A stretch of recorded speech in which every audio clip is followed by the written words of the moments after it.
E boa tarde, boa noite, pessoal. Aqui é o irmão Silvão, mais um pouco do nosso trabalho aí.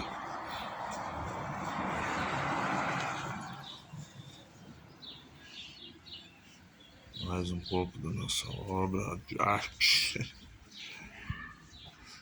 Dá trabalho, pessoal, mas fica top, viu? Aqui vai o rodapé em volta aí, ó. Desses pilares aí. Aí vai ficar chique, ó.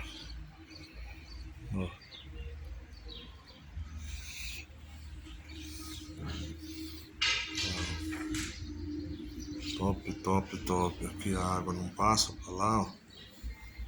Tem um degrauzinho aqui, ó. Passa nem.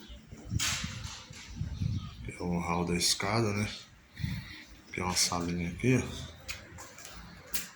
Top, ó. A escada eu tô terminando lá, ó. Falta 5 degraus ali. Vou trazer um patamar ali que não veio. Acabei de assentar aqueles dois lá grandão. Esse aqui eu já tinha feito no meio da semana.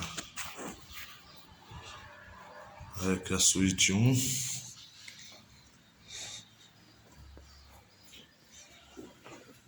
Banheiro da suíte.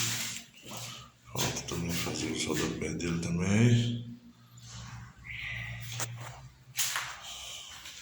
Tudo embutidinho, tudo de filé. Vai ficar top isso aqui, viu, galera? Ó. Você pega o risco aqui, ó.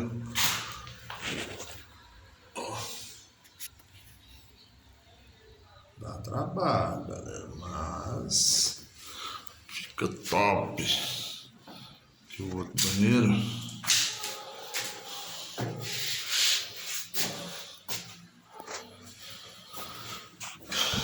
Vai tomando forma.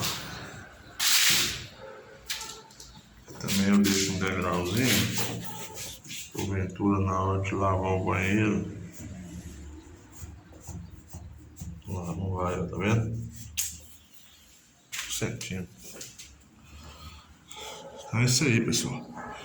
Vamos lá, acabar com aqueles dois patamares pra não cortar os rodapés. Ô, glória! Deus é com vocês.